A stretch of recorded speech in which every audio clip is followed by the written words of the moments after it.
Speaking of much more interesting, I wanted to talk to you briefly about George R.R. Martin. He hasn't said anything. He hasn't posted a blog post in over a month. And the most recent blog post is him just having a good time hanging out with his wife. Good on him. He and his wife went to see Superman. That was his blog post. Went to see Superman and praised Andor. Yeah, he praised Andor and he praised Murderbot. Murderbot. I mean, are we gonna cut real quick? Are we gonna cut Murderbot? I mean, I don't know. I mean, people are saying it's good. People are actually saying like they think the episodes are too short and that they wish they were longer. Yeah. They say it's great. But hey, he's having a good time. I do disagree with him on a couple of things. However, you and I... Yeah? Yeah, oh God, yeah. I'm reading this right now again. Oh, Jesus Christ. You and I have since covered... you and I have since watched Superman, and you thought it was great. I thought it was a fucking fantastic movie. But also, keep in mind that when I watch movies, I really weigh... I put a lot of weight on the beginning and the ending of a story. Right. And if that is done really well. And you have to admit, Superman, if you're just talking about the beginning and the ending of those two stories, it's fucking... The ending is a fucking 10 out of 10 ending. Like, that's how you fucking end a movie. James Gunn knows how to fucking end a movie. That was beautiful. I'm going to tell you why I fucking love, but also hate Ma and Pa Kent. A little on later. Yeah. You're gonna I mean, I really like how Ma and Pa Kent show up. Yeah. And they're just like, if you have parents that age and you know you and the fact that like Ma Kent doesn't know how to use her phone. She calls the TV the box. And they just the box, and they seem like ridiculous rednecks from Kansas. And then you spend some time and you get to know like who they are and who they were, and you're like, oh my God, they're great. They're fucking great. You know, like sometimes you forget. Ending was incredible. That ending was incredible. So incredible. You liked it. You told me privately it was like punk rock.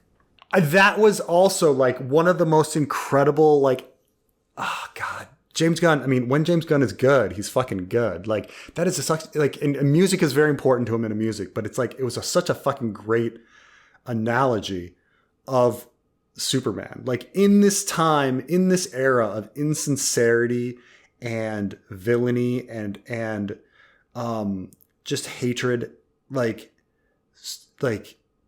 the honesty and integrity and sincerity and empathy and kindness of Superman is fucking punk rock.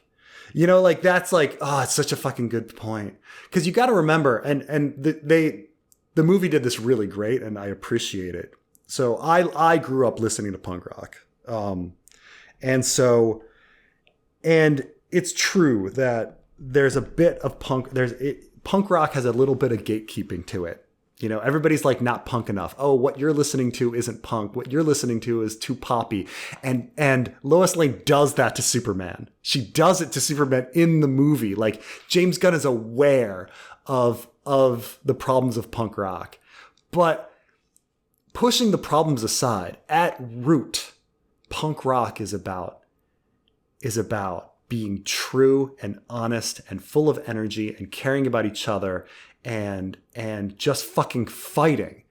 And there is punk rock is mostly about community and protecting the poor and protecting the freaks and just being honest and straightforward and telling someone fuck you, like taking away all of the pretension of society where you have to say the right words at the right time and play by certain rules, just saying how it is. And the fact that like Superman at this time in our lives this movie is that, like, he's unapologetically fucking good and honest and has integrity and just wants to fucking save people and goes there. The movie fucking goes there. Like, it fucking has Gaza in it. Like, Jesus Christ. Like, it addresses illegal immigration, like, right fucking there. And fucking, and like, call. That's what George says here. Yeah. And it's like, fuck, it's ballsy. The movie is ballsy and fucking punk. Like it could have wussed out like so many people and so many news organizations right now, and everybody's playing it safe.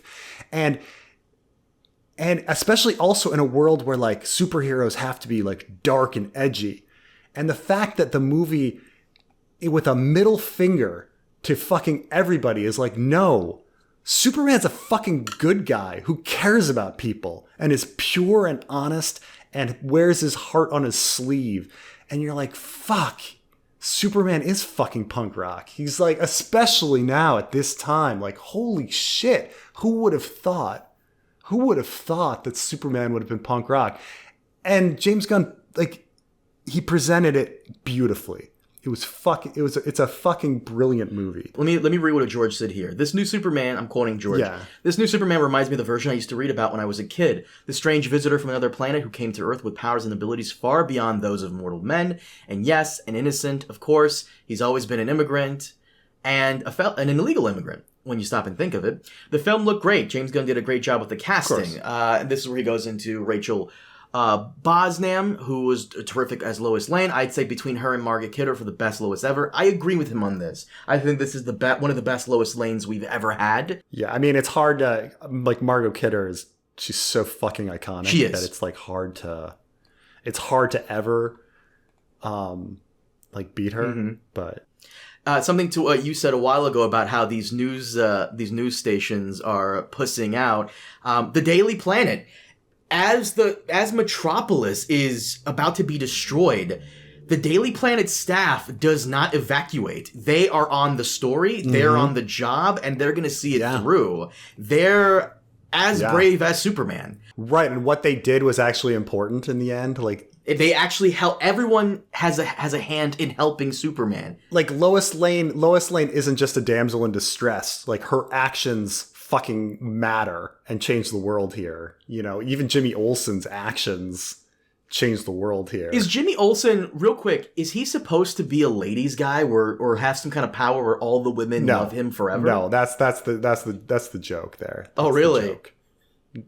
Yeah, no, like Jimmy Olsen is always like the nerdy kid. And so, I mean, obviously there's been a million versions of Jimmy Olsen, but for the most part, Jimmy Olsen is always the nerdy kid. He wears like a bow tie. He looks almost like Archie Andrews. He has like a bow tie and like red hair and freckles, and like he's always getting rescued by Superman. He's a doofus. And so like him being this ladies' man it's James Gunn being funny. He's a joke. And it's a little bit of a coincidence that he would be that his ex-girlfriend would be Lex Luthor's girlfriend, but we'll get by that. and George continues here, and there's no doubt whatsoever for the best Lex. Nicholas Hoult was far and away the best Luthor of all time. Truly a chilling villain. Okay, this is where I depart with George.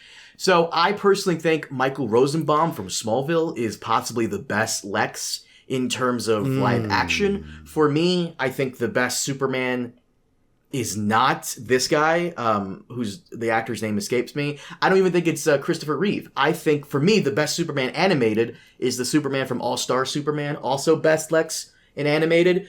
Live action, Michael Rosenbaum from Smallville, I think, was great as Lex Luthor. Best live action is Tyler Hoechlin from Superman and Lois, the series that came out a couple of years ago. Not the one from the 90s, because people get those confused. Not the one from the 90s with Dean Cain. I know you're not Lois and Clark. That's Lois and Clark. There's Superman and Lois, and there's Lois and Clark. Right, Superman and Lois. Tyler Hoechlin, I think, is the perfect Superman. Guys, if you don't want to binge that whole series, that's fine. Look up clips online.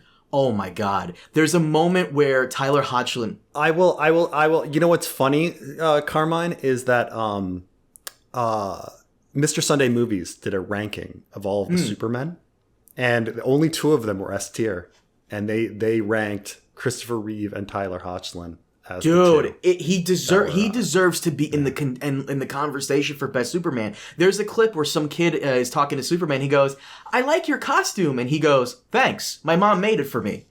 Like Superman to me has always been such a Boy Scout, but he's also, at least to me, Superman is comforting. He's wise.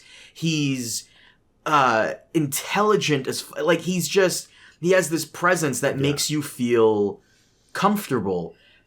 I don't get that from this Superman. He reminds me a lot of. I disagree. Yeah. Well, he reminds me a lot of Luke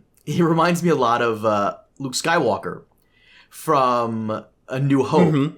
Yeah, you're saying because he's a little bit whiny. He's very whiny. A little bit whiny. He's a little bit insecure, and he's a little bit whiny, right? Yeah.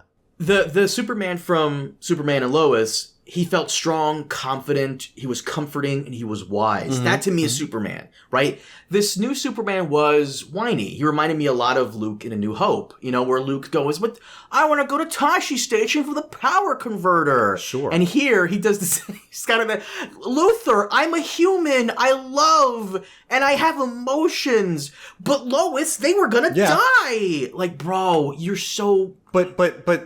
But Carmine, you got to remember about the context of the movie. This movie is about sincerity. I know, and I'm not saying he didn't have that. What's the most sincere thing than to have Superman have real emotions and be a real person? No, I know that. Like, but... he even says, like, "Oh, I stay off social media," but he's actually on social media, and it actually bothers him, and like he has problems when, like, with his relationship, and he gets upset when his like girlfriend says like horribly hurtful things, and like all of these things. Like, yeah, he's really strong, but it's never been established that logically speaking, that Superman should. You're gonna sit there and tell me. Super emotions. You're gonna sit there and tell me that Superman can't have all that stuff happen without whining consistently about it. I'm just saying, does the yellow sun make him somehow stronger emotionally? That's all I'm not saying he's not supposed to have emotions. I'm just saying he whines a little too much. And not only that though, but I'm sorry. He's only supposed to have the manly emotions. Like, thematically, it would not fit. Thematically, it would not fit if you were confident. He needs to be insecure and honest and sincere for the movie to work, because the movie is about honesty and sincerity. And here's the thing. I agree with you. I'm not saying that Superman should be this stoic, brooding hero with no emotions. That's what Batman is for. What I'm saying is that my perfect Superman, which we've seen before, is a confident, comforting, and wise hero who inspires and has it all under control. Kind of like the perfect older brother, or your, like, the greatest best friend ever. Someone you can lean on, and when they tell you it's going to be okay, you believe it because they have this aura about them. This Superman felt more clumsy, more insecure, which is the purpose of it. It's to show that despite the powers, he is very human, more so than our main villain. I get that. But to me, I was kind of looking forward to that version of him that I said just now. Like, this seems more like a Superman who's been on the job for a few weeks, rather than someone who is a veteran hero. But I'm just saying, like take that ending and the perfection of the ending, right? But had Superman been a super confident guy who wasn't whiny and didn't like have insecurity about his parents, like had that, like if he was just this confident guy the whole fucking time, had he been Christopher Reeves, the last scene wouldn't have made any fucking sense. But no, he's an insecure guy, like us all. I'm not saying he should be confident all the time, even in private moments. I think in private moments, yes, that works. But in front of people, if I'm being rescued by a firefighter, that motherfucker freaking out and panicking makes me panic.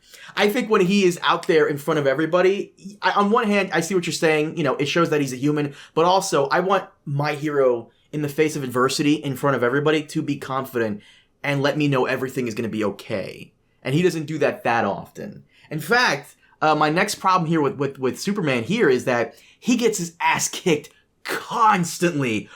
Oh my God, my man is on his back and knees so many times, I'm surprised he chose to fight crime instead of doing gay porn. My man is constantly getting torn down. And of course he rises above it. Yay, go Superman. But fuck, man.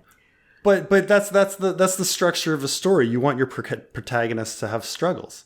I mean, isn't this like the number one thing that everyone complains about The Force Awakens with Rey, that she doesn't have enough adversity, that if a protagonist doesn't have adversity, like the story is boring. So yeah, Superman gets his fucking ass kicked all day long, and it's great because he overcomes it. He overcomes it, and he wins in the end. Like, holy shit, the things that like he goes through. I'm surprised they actually like didn't. I thought they were going to kill off the dog and kill off his. They did do that. I'm surprised it was close. I was like, when it happened, I was like, oh, when those nanites covered the dog, I was like, are they killing the dog? Like, I really thought they were going to kill the dog. So he's overcoming. This is a protagonist like going through things to challenge him. The thing is like if he's Superman and he's just sitting there bashing everything and he never has to struggle. Like what kind of fucking movie? I think you could strike a good balance with both the emotion and the him kicking ass and getting his ass kicked. I think you could strike a nice balance. Speaking of which, he was fighting a clone of himself. Jesus Christ! Of course he's gonna get his ass kicked. When George says here his Nicholas Hoult is his favorite, I don't know what's up with these new Lex Luthor characters where everyone feels like they need to make him a tech bro because that was his character in the Zack Snyder films and that's his character here. And I think this is let me think. Like, first off, he started out as a scientist. So like Lex Luthor's had quite a bit of an evolution. So he started out as a super scientist. And then sometime later on in the history, they decide to make him a businessman. And so the balance between is he a super scientist or a businessman has always been a weird contradiction in Lex. I think in the modern stories, they focused on him being a businessman. And, who's also a genius. More like a Batman character who like can buy gadgets and stuff like that. But keep in mind, he was a scientist, a super scientist originally. So they always kind of go back and forth with Lex Luthor and his dual kind of backstory. I mean, keep in mind, he's a supervillain. I mean, this movie, he is opening pocket universes. I mean, that's over the top. That's ridiculous. I know. I didn't hate that, but I wouldn't put him on there as the best Lex. I think he was okay. It depends what you're looking for. Like, I love Gene Hackman. I think Gene Hackman is so fucking fun as Lex Luthor. But you're right. I love Michael Rosenbaum's intensity. His intensity at all moments where you're like, oh shit. And the fact that they like really worked hard establishing the friendship of Lex and Clark in that series. There's been some great Lex Luthors, but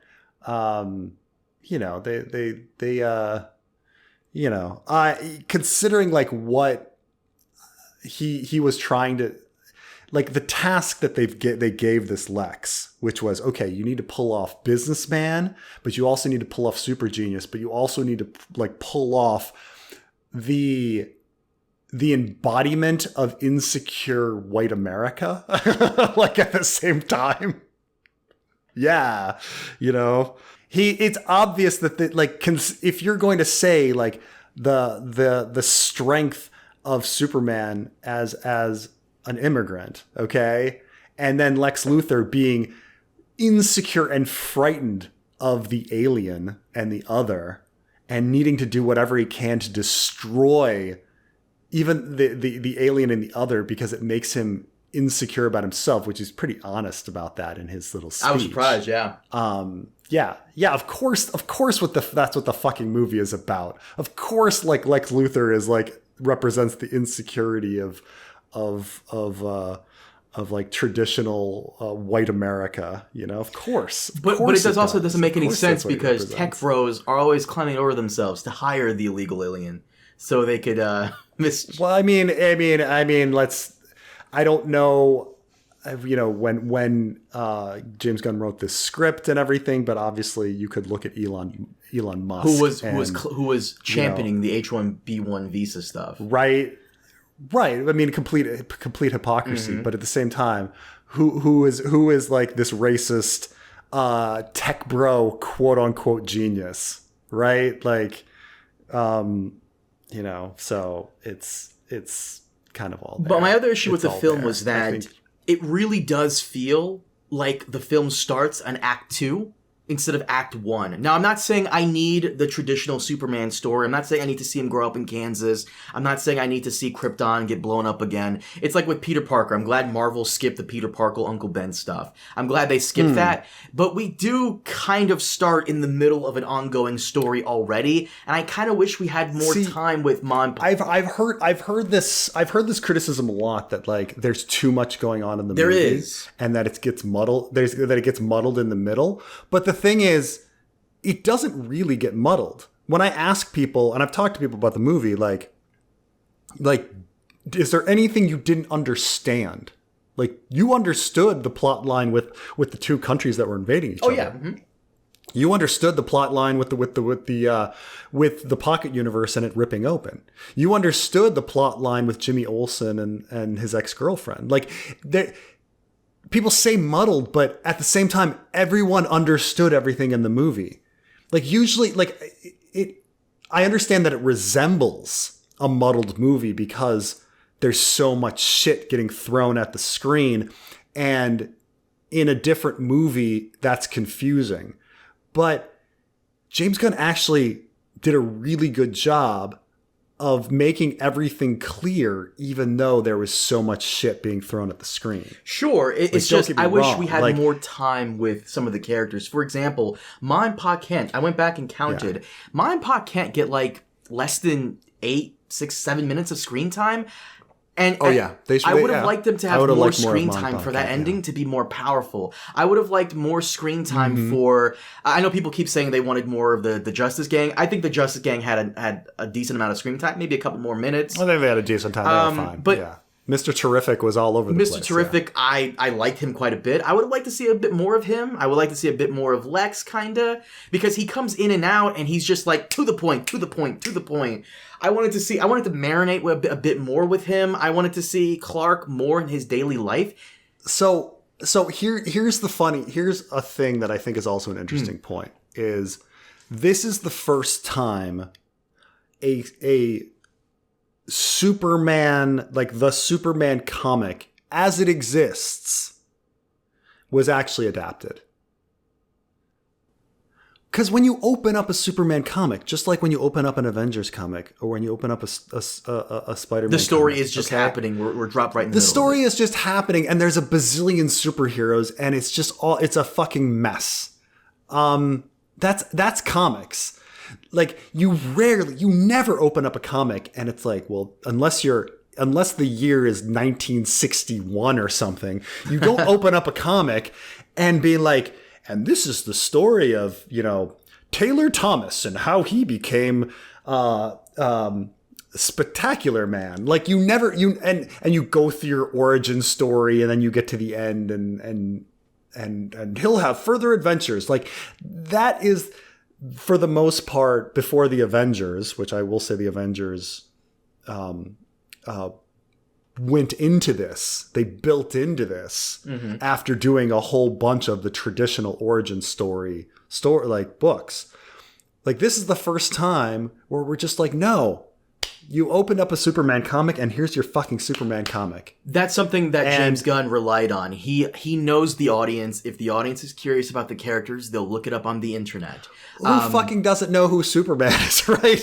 No, of course. Same with Spider-Man. The Avengers needed those build-up movies because not everyone knows Tony Stark's origins. Because they had a bunch of B-listers. Right. It was a bunch of fucking B-listers. See, today we're like, oh, Iron Man is an A-lister. But no, you got to remember, Iron Man was the scraps on the floor of Marvel after they sold off all their big name properties. Like, oh, you sold off Spider-Man and the X-Men and the Fantastic Four and even Daredevil. Like, and you're going down the list and you're like, who do we have left? We got Iron Man, we got Captain America, who today are like household names, but at the time, fucking B-listers, right? Right. Superman is he's the A-lister. He's the superhero. He's the biggest name ever, right? No, of course. You don't need to redo the origin story. To what you were saying, I appreciate what James Gunn was trying to do. He knows the audience. If they have any questions about where this character comes from For that one person who might not know, they can look it up online. There's plenty of YouTubers who will do the work for them. I just wish we got to see Act 1, because it really does feel like I wanted more time, basically. I wanted more time with more of the characters. And it really does feel like we got plopped into a plot already happening. You're right that when you open up a comic, 9 times out of 10, the plot's already ongoing.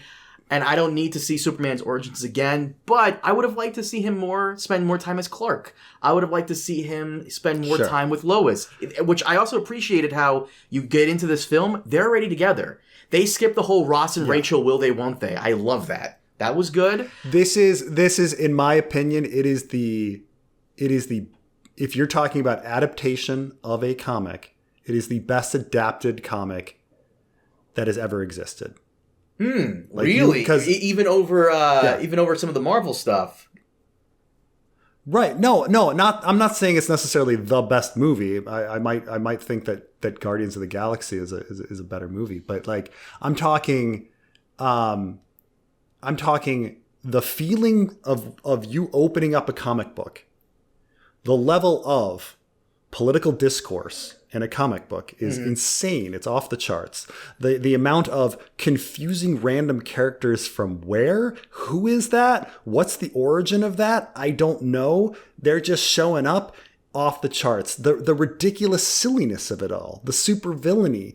Like this is a movie where you were thrown at us a whole bunch of characters that we have no idea the origin of. Like, who's ever heard of Mr. Terrific? I understand that he comes from he goes back to the 1990s, but like most people don't know who Mr. Terrific is. I didn't. Or most people don't know that Guy Gardner was Green Lantern. Like, if they've heard of a Green Lantern, they've heard of Hal Jordan, but they don't know about Guy Gardner. Hawkman, maybe they knew. They didn't know about Hawkgirl, and like the fact that it's thrown at us.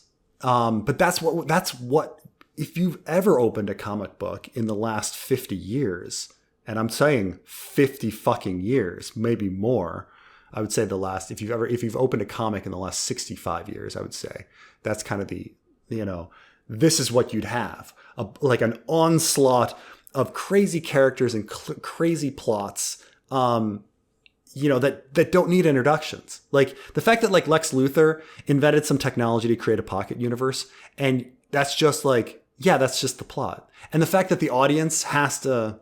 By the way, real quick, on Lex Luthor, him being a tech bro and having an army of monkeys on social media talking shit, that's totally coming from James Gunn's experience with what happened with Twitter and him a couple of years ago. Oh, sure. But it's also like again, like Elon Musk with his like fake Russian bots and his grok and changing things. And oh my God, it's like incredible. That's what I'm saying. Like,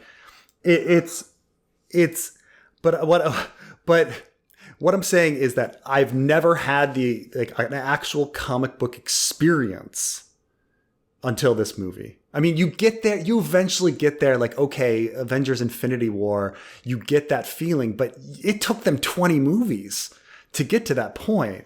But the confusion that you have when you actually open up a comic book, and how it's just so unapologetic. Comic books like punk rock. And I'm saying, like, this is how James Gunn, like, fucking wrapped it up. Like, comic books are really fucking punk rock. They are unapologetic. They're unapologetic in everything they do. They're like, you know what? We're not going to hold your hand. There's an alternate universe here, and that person used to be a robot, and that person's son was created from like a wish god, and that person, and you're just like, what? All of these people are on the same team? Like, what's going on? Like, the fact that like James Gunn did a movie where, without any explanation, like, or any origin stories, you're just like, oh yeah, there's a guy and he's got lots of money and he's a super scientist and he created a pocket universe and he created a clone of Superman, and he has a nanite villain woman, and he's captured a guy who can change himself into kryptonite, and like, you're just like, holy shit, when you start looking at each plot element, you're like, that's fucking bonkers. That's what opening a comic book is like. What did we think about Supergirl? She appears towards the very end, and it's our girl, Millie Alcock, I think her name is, who played young Rhaenyra. the problem with post-credit sequences is you strip away from like the ending that I had. Like, you had a really fucking good ending. No. Like, just fucking no. end it. Like, why would you ruin your ending by throwing on a fucking post-credit sequence? I have a problem with post-credit sequences in general. I think that they are they're lame. I think they're really lame. Oh no. Yeah, no. Have an ending be an ending. An ending is an important part of a story. It may be the most important part of the story. Don't fuck it up. Oh, by the way, in the beginning, with a fucking in the beginning of us talking about Superman, I go into why I love Ma and Pa Kent and also hate them at the same time. Can I give you a scenario if you don't mind? Sure. So this is why. So imagine this scenario, right? As someone who lives out here in the Midwest, I've seen some people like Ma and Pa Kent all the time, right? Now imagine this scenario. You're driving down the highway on the Midwest for whatever reason, and then your car breaks down.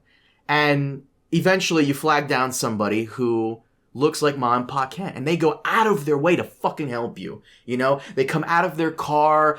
Pa Kent is helping you fix the car. Ma Kent is calming you down. They can't fix the car with the tools they have, but they tried and you appreciate it. They give you a ride to the nearest town where you can get someone out there. It's where they live. They bring you back to their house. Ma Kent makes you some cookies. Pa Kent talks and says how you remind him of his son. It's a very nice moment. And they bring you back to where you were. The car is fixed because they got one of their friends to do it, and you're very thankful. And as they drive away, you're feeling this sense of kindness from these people because they're very kind. And as they drive away is when you see it. That Trump 2028 bumper sticker, and you're like, fuck. And that's kinda how it is out here. Is you have these incredibly kind people who are so nice, salt of the earth, and you love them.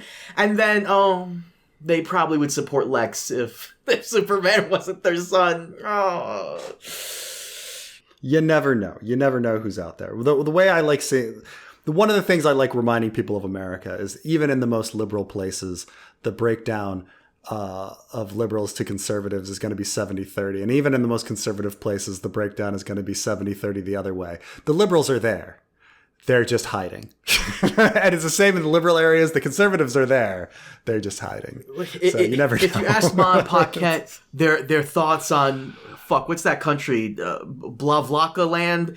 If you ask their thoughts on it, they might have some really bad thoughts. They probably think the Jews were behind it. Who knows? But, fuck. No, I know what you're saying. Yeah. So you like the Supergirl end credit scene? I'm curious to see what they're gonna do with that. I didn't know. No, I don't like end credit scenes. Period. I don't like I don't like post credit scenes. Fine. You can give me a post credit if your ending was fucking whatever. Don't care ending. Then you can throw on a post credit. But I was upset that I had this incredible feeling. That movie ended. I was like, wow, what an ending. And then all of a sudden, Supergirl's showing up. And I'm like, no, stop. You aced it. What are you doing? You know? It's like robbing the bank and then lingering, going back in after you've successfully gotten away from the cops, turning your car around and going back to the bank. What are you fucking doing? You think you're going to get out again? You're not. No, should have cut it. The last thing here is George did say he loved Andor. Real quick, let me read here what else George said in the blog post, mostly about Andor. George says, Andor was this year's highlight, though. Far and away the best of the Star Wars spin-offs. Looked gorgeous, Diego Luna was first-rate, and there was a realism and tension to the story that was sadly lacking in most of the other spin-offs. It's nice to see someone doing science fiction right.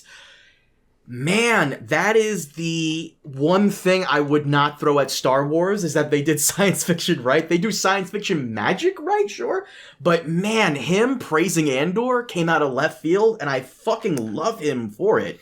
Because what else can you say about Andor that hasn't been said? I think he's just saying it, but again, I guess he technically doesn't believe that science fiction and fantasy are different, but I think we kind of all know Star Wars isn't really science fiction. It's more fantasy. Sure. And Andor is barely fantasy. It's just kind of a political drama that has a setting of being in space, but it's barely fucking fantasy or science fiction. I mean, what annoys me about this blog post is that he didn't go into more detail. My man, I wanted him to go into more detail about Superman. I wanted him to go into more detail about Murderbot. I wanted him to go into more detail about Andor.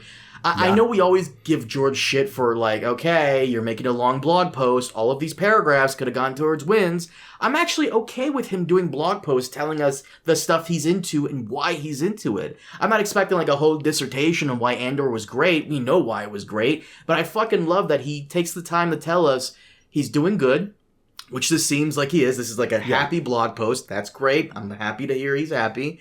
And I'm glad he's enjoying himself. He's hanging out with his wife, which is always awesome.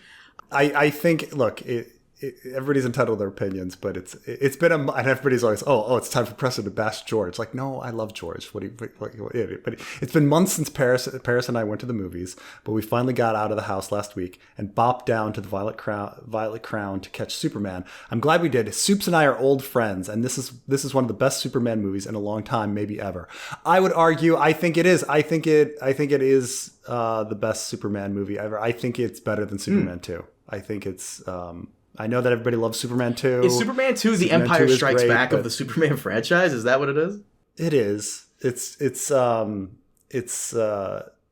fun. I mean, it's Superman versus 3 Supermen, and it's got some human element in the sense that he gives up his powers and he falls in love with Lois. There's a lot more emotion to it, so I think people love Superman 2 the most.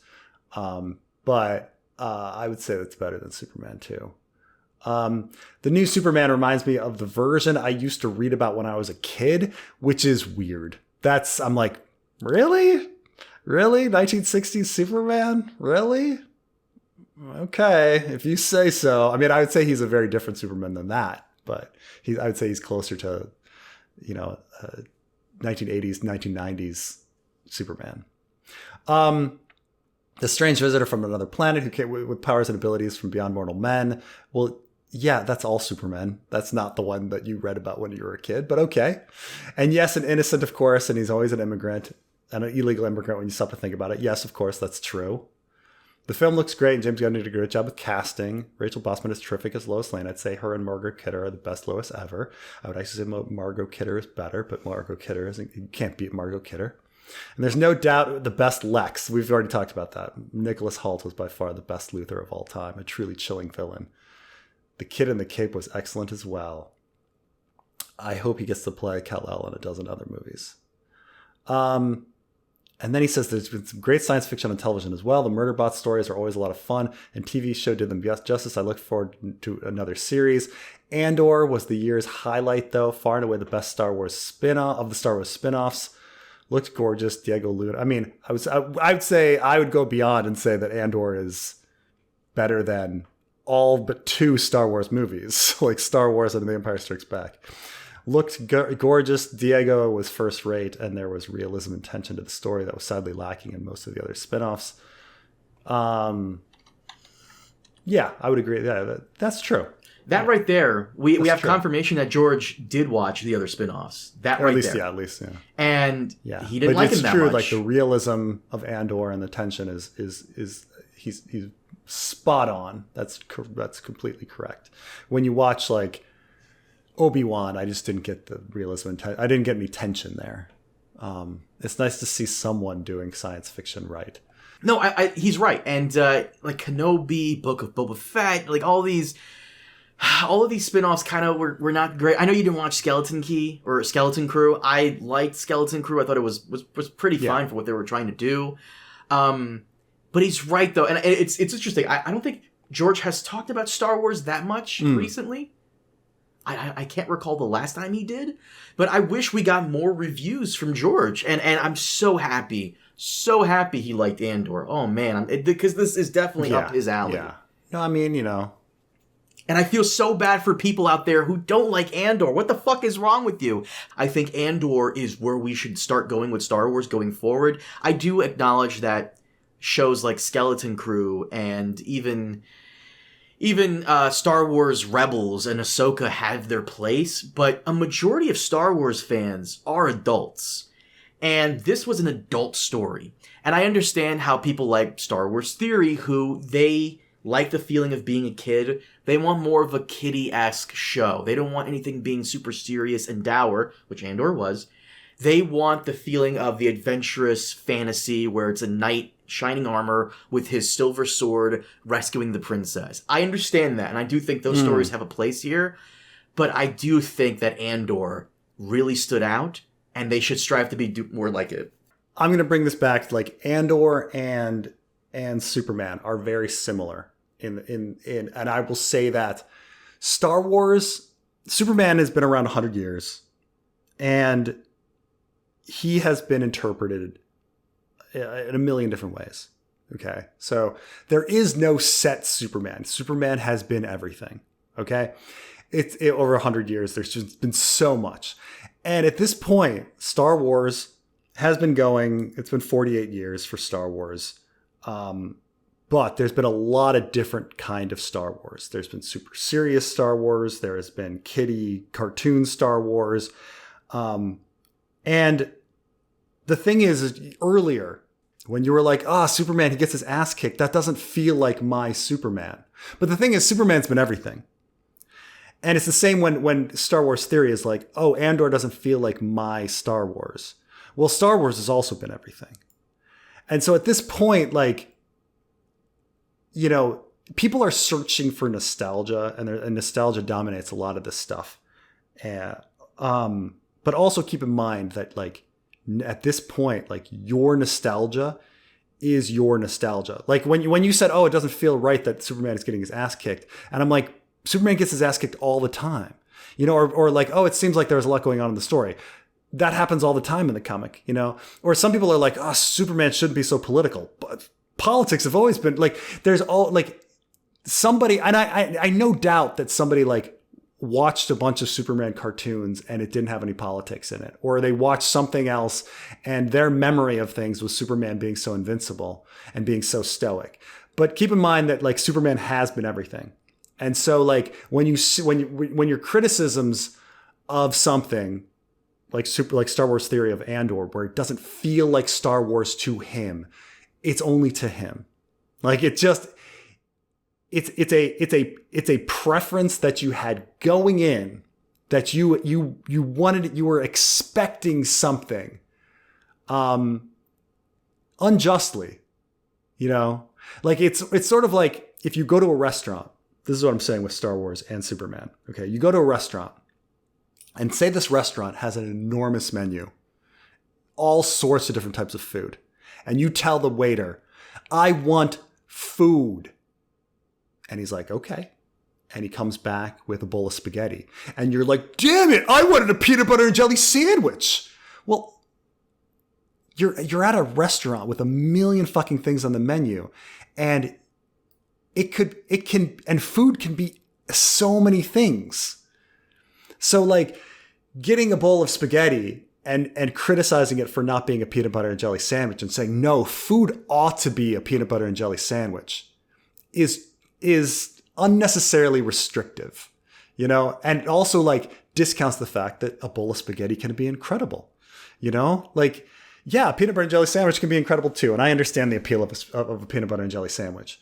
But like, also understand that like, if your sushi is great and a bowl of curry is great and you know, borscht is great and fufu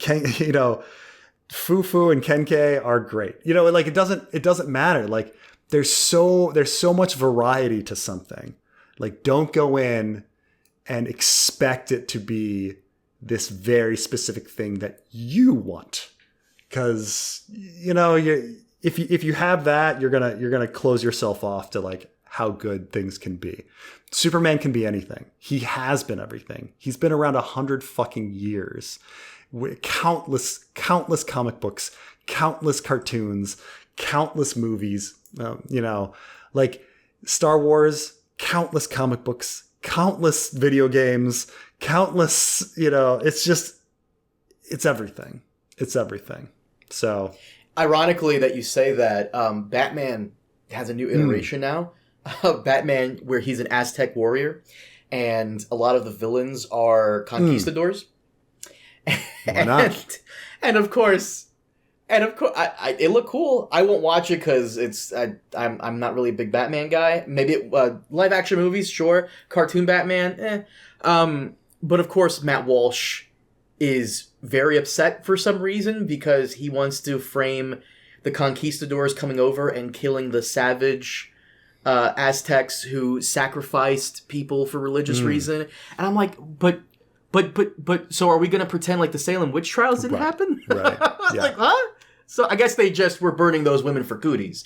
Oh yeah, I mean, also keep in mind that like this is the Spanish conquistadors who go around murdering everybody, who also recently like had kicked the Muslims and the Jews out of Spain. You know, like it's I mean it's the Spanish of this period, of the exploring period. You know, they weren't exactly nice guys, but whatever. Andor, George, more. I would love a whole fucking George, start a YouTube channel. Start a YouTube channel. That's gonna piss off a lot of people. George, start a YouTube channel and give us some reviews on stuff you're watching. I wouldn't mind that. I would love some detail in it. He never gives detailed reviews. It's always a very kind of unless he's like angry about, you know, whether they, you know, about Helena or something. It's it's always something like really random that he gets into. But anyway, I'm really happy that there's some really good shows out there. Andor was great. Superman was great.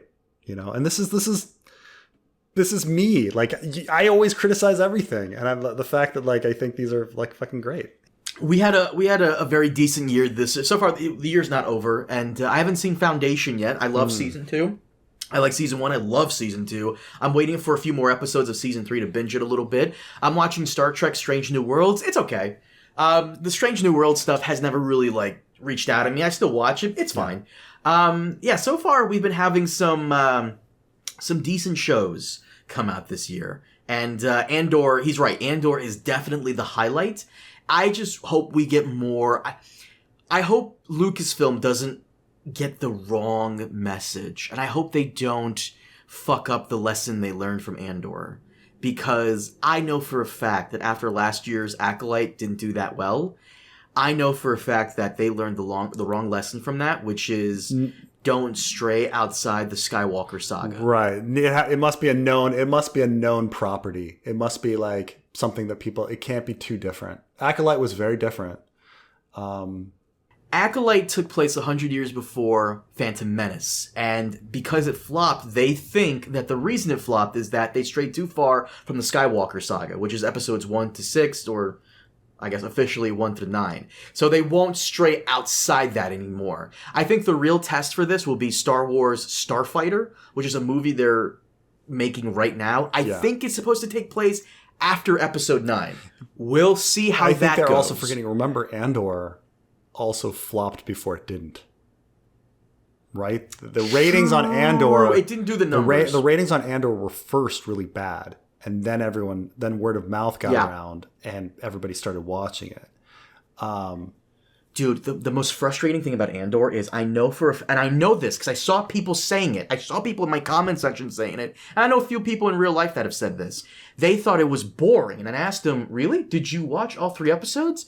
Nah, I stopped after episode 2. Nothing was happening. Bro, you can't do that. Just get back on TikTok, dude. Just get back on TikTok. That's what you want. You want your fucking 20-second thing and then move on. Okay, I got it. You know, get back on TikTok. It's like movies, TV shows are not for you. Let's just get back on TikTok. Yeah. Preston, I've kept you for too long. Do you mind if we wrap it up here? Sounds good. Guys, thank you so much for joining us as always. We'll see you all next time. Have a good one.